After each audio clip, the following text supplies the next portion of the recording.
Hello students, men's education online classes में आप सभी का बहुत बहुत स्वागत है। जैसा कि मैंने आप सभी कक्षा 9th वाले विद्यार्थियों को बता दिया था कि त्रैमासिक परीक्षा के लिए क्वेश्चन बैंक आ चुकी है और ये क्वेश्चन बैंक आपकी त्रैमासिक परीक्षा, अर्धवार्षिक परीक्षा और वार्षिक परीक्षा तीनों परीक्षाओं के लिए रहेगा। आपको एक बात ध्यान रखना है कि आज मैं आपको जो आपका त्रैमासिक कोर्स है उसके आधार पर इस प्रश्न बैंक में से मोस्ट इम्पोर्टेंट क्वेश्चन जो दिए गए हैं इन क्वेश्चनों का आंसर मैं बताऊंगा आपको, क्योंकि ये सारी क्वेश्चन बैंक है, इसमें सिर्फ प्रश्न दिए हैं, आंसर नहीं दिए हैं। तो आज इस वीडियो के माध्यम से आपको क्वेश्चन बैंक के आंसर मैं आपको बताऊंगा, तो आप उन्हें अच्छे से लिखकर याद करेंगे, अच्छे से कंप्लीट करेंगे, ताकि आपकी जो त्रैमासिक परीक्षा है उसमें आपको अच्छे अंक प्राप्त हों और इसी के आधार पर आप अपनी तैयारी जारी रखें। इसके अलावा अच्छी तरह से आप पाठों को भी पढ़ेंगे ताकि आपको कवि लेखकों का जो जीवन परिचय है उससे संबंधित जो प्रश्न पूछे जाएं वो भी आप कंप्लीट कर दें।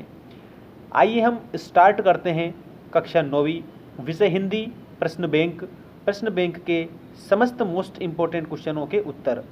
यहाँ पर मैं आपको आज जो बताने वाला हूँ वो रहेगा सर्वप्रथम काव्यखंड से। तो काव्यखंड से मुख्यतः आज इस वीडियो के माध्यम से 15 क्वेश्चनों के आंसर मैं आपको बताऊंगा और 15 क्वेश्चन ये मोस्ट इंपॉर्टेंट क्वेश्चन हैं और काव्यखंड से क्वेश्चन हैं आपके। देखिए, सही विकल्प चुनकर लिखिए। 15 ही ये आपके ऑब्जेक्टिव टाइप क्वेश्चन है, सही विकल्प हैं। देखिए, कबीरदास की एक रचना है। सबसे पहले तो आपको यहाँ पर याद रखना है कि जो कबीरदास जी है ये निर्गुण भक्ति धारा के कवि हैं और निर्गुण भक्ति धारा भक्ति काल की प्रमुख भक्ति धारा के रूप में जानी जाती है। भक्ति काल को हिंदी साहित्य का स्वर्णकाल भी कहा जाता है, ये भी आपको ध्यान रखना है। यहाँ आपको इस प्रकार से क्वेश्चन देखना है, कबीरदास की एक रचना है।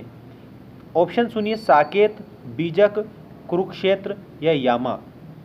तो कबीरदास जी की रचना बीजक है, ठीक है।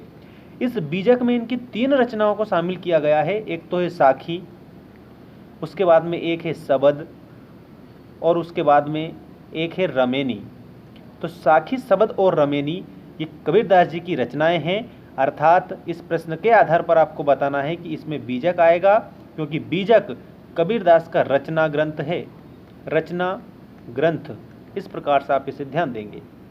अब इसके बाद में आपकी स्क्रीन के सामने क्वेश्चन नंबर 2 आ चुका है, वो भी आप देखिएगा। रसखान किस भक्ति शाखा के कवि हैं? रसखान, ऑप्शन सुनिए, राम भक्ति शाखा, शिव भक्ति शाखा, कृष्ण भक्ति शाखा या प्रेम मार्गी शाखा। राम भक्ति शाखा के जो कवि हैं वो हैं तुलसीदास जी, ठीक, आपको तुलसीदास याद रखना है।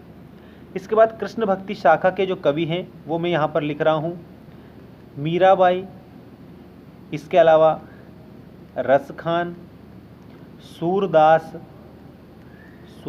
जी और वल्लभाचार्य ये कृष्ण भक्ति शाखा के प्रमुख कवि के रूप में जाने जाते हैं।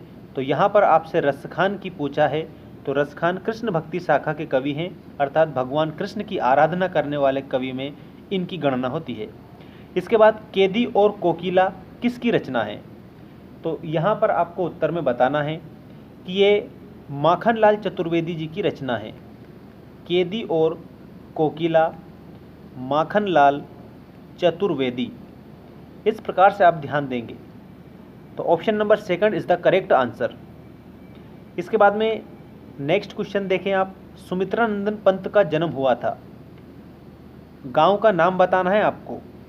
आपके ऑप्शन है कौसानी गांव, केसला गांव, करौली गांव या केसली गांव में। तो option number 1 is the correct answer, Kausani गांव में सुमित्रानंदन पंत का जन्म हुआ था। इसके बाद रचनाकार राजेश जोशी किस राज्य के हैं? तो यहाँ पर आपको याद रखना है, राजेश जोशी जो हैं मध्य प्रदेश के हैं और मध्य प्रदेश के राजगढ़ जिले की नरसिंहगढ़ तहसील के हैं। याद रखेंगे, नरसिंहगढ़ तहसील, मध्य प्रदेश के राजगढ़ जिले की नरसिंहगढ़ तहसील के ये हैं। इनका नाम राजेश जोशी हैं और ये हिंदी साहित्य के जाने माने कवि माने जाते हैं। इसके बाद में नेक्स्ट क्वेश्चन आप देखेंगे, कबीर की भाषा है। अच्छा, जो कबीरदास जी हैं ये एक स्थान से दूसरे स्थान पर गए, एक स्थान से दूसरे स्थान पर जाकर ईश्वर की भक्ति का प्रचार किया है इन्होंने, और अनेक लोगों से ये मिले। जब हम एक स्थान से दूसरे स्थान पर जाते हैं और अनेक लोगों से मिलते हैं तो उनकी भाषा का जो है वो एक प्रकार से प्रभाव हमारे ऊपर पड़ता है, हमको भाषा का प्रभाव देखने को मिलता है, हमारी भाषा का जो प्रभाव है उनके ऊपर पड़ता है। इस प्रकार से हम भाषा का आदान प्रदान करते हैं। तो कबीरदास जी ने क्या करा है, अपने काव्य में सभी भाषाओं को शामिल किया है। तो कबीरदास जी की जो भाषा है वो साधुओं की भाषा अर्थात सदुक्कड़ी भाषा के नाम से जानी जाती है, जिसको पंचमेल खिचड़ी भी कहा जाता है। पंचमेल खिचड़ी, ठीक है, इस प्रकार से आप ध्यान देंगे। इसके बाद में आप एक और बात याद रखना, अवधि। यहाँ अवधि जो लिखा हुआ है इसका तो करेक्ट आंसर सदुक्कड़ी आएगा, क्योंकि कबीरदास जी की भाषा सदुक्कड़ी है। लेकिन यहाँ पर और भी ऑप्शन आपको दिए हैं और ऑप्शनों में आपको बताया है, देखिएगा, अवधि भाषा बताया है। तो जो रामचरितमानस है ना, रामचरितमानस, तो रामचरितमानस की भाषा अवधि भाषा है। रामचरितमानस जो है महाकाव्य है और रामचरितमानस के रचनाकार तुलसीदास जी हैं।